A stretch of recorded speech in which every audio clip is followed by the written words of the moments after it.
Isang pangmalakasang energy ang hatid namin sa inyong ngayong araw. Kung saan man panig kayo ng Pilipinas at saan mang sulok ng mundo kayo nanonood ngayon, kamusta ang energy nyo ngayon?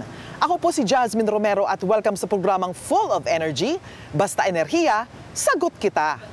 Sa episode natin ngayon, pag-uusapan natin kung gaano kalaki ang kinukonsumo nating enerhiya pagdating sa transportation. Kung ikaw ay sumasakay sa tricycle, sa jeep, sa bus, sa kotse at kahit sa e-bike pa yan, may energy tayong nagagamit. Paano nga ba natin magagawang efficient ang pagkonsumo natin ito? Lahat ng yan ating pag-uusapan ngayon. At syempre, hindi pa rin mawawala ang source natin pagdating sa All About Energy. Makakasama po natin ang Director ng Energy Utilization Management Bureau ng Department of Energy, Mr. Patrick Aquinos. Welcome, Director. At kamusta ang energy mo ngayon? Hindi mo na kailangang itanong ang aking energy, Miss Jasmine, dahil para sa ating mga ka-energy nakatutok ngayon, 100% ang energy ko. Di sobra pero punong-puno para sa pag-uusapan natin. Syempre, dapat may mapulot na kaalaman ng ating mga ka-energy mula sa atin. Director Patrick, may isang tanong ako sa iyo ngayon. Paano ka pala pumunta dito? I think simple lang. Kung paano ka rin pumunta dito, Jasmine, nagkotse ako. Kaya nag-consume ako ng energy. Actually, Jasmine, ginagamit natin ang stored energy into fuel, into useful energy. Okay, parang ready na agad for discussion si Director Patrick. Pero teka, Director Patrick, kwento mo naman kung anong klaseng bus itong sinasakyan natin ngayon. Parang ganda-ganda. Ay nako, Jasmine, isa ito sa dalawang pure battery electric vehicles na binili ng ating pamahalaan. Ito ay kasalukuyang ginagamit ng mga empleyado ng ating kagawaran ng enerhiya para mag-shuttle. Ang distansya kaya nitong ibiyahe ay 160 kilometers. So nangangahulugan po nito, kayang magbiyahe mula BGC, papunta ng Tagaytay at pabalik. Kung mapapansin mo, Jasmine, wala kang naririnig na ingay. Ang naririnig natin ngayon sa background ay actually yung aircon lang. At kung maidagdag pa natin, may mga safety features to. Kung napansin mo, ang ating bawat pasahero, meron tayong seatbelt, meron tayong mga emergency exits, at mas importante, hindi rin to pwedeng humaripas. Merong speed limiter itong bus na ito, kaya safe na safe ang ating mga pasahero. Kanina nga nabanggit mo, sabi mo, mabilis yung capacity, speed capacity ng bus na ito, pero nilagyan to ng speed, Speed limiter. Speed so limiter. para lang sa safety ng ating mga pasahero, just in case na yung ating driver, halimbawa medyo napabilis, kusa na nitong tinetemper yung bilis para within the speed limits pa din siya. Nagsisimula pa lang tayo pero feel ko na marami nang gustong sabihin ng ating mga ka-energy. Kaya ano pa bang hinihintay natin? Eto na, simulan na natin ang Opinion Mo!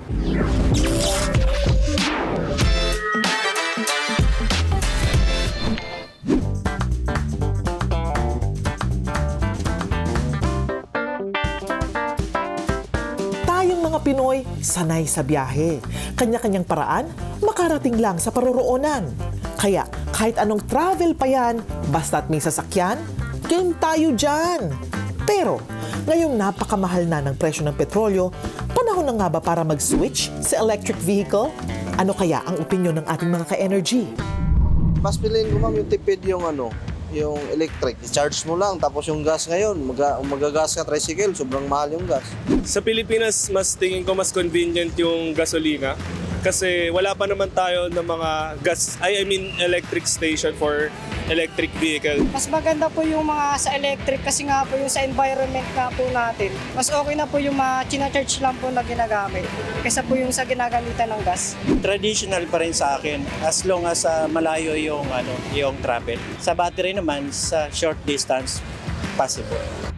Sa panahong dumarami na ang gumagamit ng electric na sasakyan, sari-saring klase na nito ang naglalabasan. Mapa 2 wheels, 3 wheels at maging 4 wheels. Kasalukuyan na nating nakakasama sa daan. One of the biggest talagang rason is really the cost-saving factor.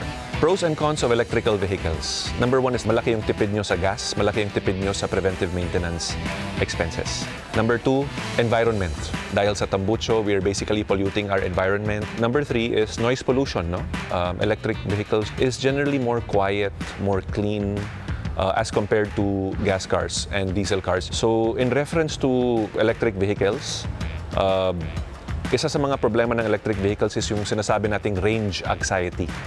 Siyempre, you always think na whenever you take your car out, may range siya, may limitation siya. I mean, how much battery is enough for you? The Philippines has a long way to go. yung electric revolution na sinasabi talagang nag-start na siya. Ever since yung president natin talagang nagpo-push siya na mag-increase yung electric vehicles natin, na nagbibigay na siya ng zero tax incentive, zero tax tariffs, nagmamandate na yung gobyerno na talagang at least 5% or 10% ng kanilang fleet dapat electric vehicles na, which I also agree because at the end of the day, electric is really the way to go. Sa paniniwala ni Johnny, darating ang panahon na mapupuno na ng e-vehicles ang mga kalsada sa ating bansa. Pero ang tanong, nakakasabay ba ang ating mga polisiya sa patuloy na pagdami nito? Ayon sa RA 11697 o ang Electric Vehicle Industry Development Act o EVIDA, kapag nasa 50 kilograms ang bigat o pababa ang iyong e-bike, e-scooter o kung tawagin ay light electric vehicles, hindi na ito kailangan iparehistro at hindi na rin kailangan ng lisensya ng nagmamaneho. Pero sa mga bike lanes lamang ito maaaring bumiyahe. Pero kung 2 hanggang 4 naman ang gulong ng isang e-vehicle na kayang tumakbo ng 26 km per hour o pataas, required na ang lisensya at rehistro para dito. Kaya pagdating sa pagpili kung e-vehicle o di kasulinang sasakyan, ang mga mamamayan may iba't ibang opinyon at hugot. Pero para kay G. Advincula na mas pinili ang hybrid car, why not both? Hybrid is like combination of the gasoline type and the electric type vehicle. Actually, malaki yung difference nila compared sa budgeting. Very fuel efficient talaga yung hybrid. Kasi natakot ako noon sa mga plug-ins na baka itirek nila ako, marana ako sa battery habang nasa kalsada ako. Pero ito kasi, it charges on its own when it's in idle mode, and kapag you start stepping on the brakes, I think that's also the time that the battery charges. I think if we use more of the hybrid cars dito sa Pilipinas, no. First, syempre yung environment natin masasave natin. Makakasave ka pa sa finances mo. Target ang Administrasyong Marcos na pataasin pa ang bilang ng gumagamit ng e-vehicle sa bansa ng 10% hanggang 50% pagdating ng taong 2040 sa tulong ng Electric Vehicle Industry Development Act o EVIDA. Layunin ng batas na hikayatin ang paggamit ng electric vehicles bilang malinis na alternatibo sa mga tradisyonal na sasakyan, kabilang dito ang pagbuo ng mas marami pang charging stations, iba't ibang incentives para sa mga manufacturers at pagtatakda ng regulasyon at pamantayan nito. Kaya, going electric na talaga. Pero laging tandaan na hindi lang pagtitipid ang mahalaga, mapa-electric man o de gasolina ang sasakyan mo, lagi pa rin mag-iingat sa pagmamaneho. Naku, matapang nga ang mga opinyon ng ating mga ka-Energy Director Patrick, kaya handa ka na ba? Yung energy ko, Jasmine, ready na. Kaya naman sa aming pagbabalik, ang inyong mga concerns, yan ang aming tututukan dito lamang sa Basta Enerhiya. Sagot kita.